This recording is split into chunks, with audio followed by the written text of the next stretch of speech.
Orang tua zaman sekarang kalau menurut saya sih, karena saya dokter anak ya, jadi kebanyakan yang datang ke saya adalah orang tua muda kebanyakan. Jadi menurut saya orang tua zaman sekarang lebih lebih protektif ya kalau saya lihat ya. Lebih protektif, lebih sangat bergantung sekali dengan dokter. Ya, jadi pasti yang dicari adalah dokter yang mudah diakses, gampang di WA mungkin.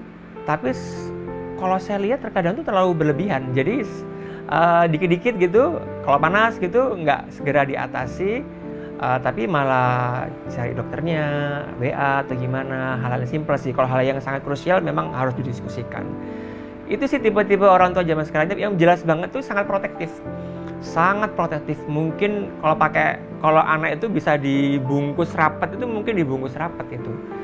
Padahal kalau nggak baik juga ya, karena antibodi ini nggak akan terbentuk dengan baik. Ingat bahwa antibodi itu terbentuk ketika anak ini sudah beradaptasi dengan lingkungan, nggak kotor, nggak pinter kan, ya. Jadi dan anak selalu dikondisikan dalam kondisi yang sekarang di era digital, tapi era digitalnya, gadgetnya mengambil alih posisi dari orang tua.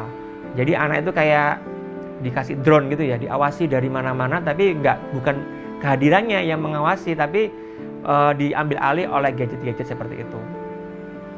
Dan lebih protektif, jadi tidak mempersiapkan anak itu untuk lebih lebih siap menghadapi kerasnya hidup ini. Ini yang sering banget orang tua lupa, bahwa kita ini nggak selamanya loh, kita nggak selamanya bisa mendampingin anak-anak kita ini menapaki kehidupan ini, karena umur nggak ada yang tahu. Jadi sebenarnya kalau saya pribadi sih, sebagai orang tua juga, sebagai dokter anak juga, saya lebih tegas sama anak, lebih mungkin galak ya, dan disiplin gitu, lebih bisa ngajak ngobrol, komunikasi, biar jadi anak yang tangguh. Karena saya nggak mau ketika saya sudah nggak ada, tiba-tiba nggak ada, kita nggak pernah tahu, anak nggak siap, terus piye, terus gimana, ya kan?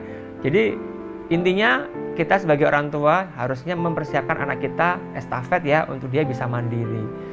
Agak menyakitkan sih, nggak tega tuh pasti, nangis itu ya pasti, tapi itu harus kita hadapi.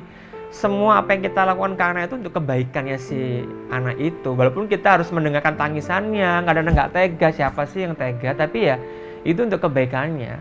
Kadang-kadang kebaikan itu selalu ya seperti ini gitu. Tapi semua itu demi karena kita sayang buat anak kita.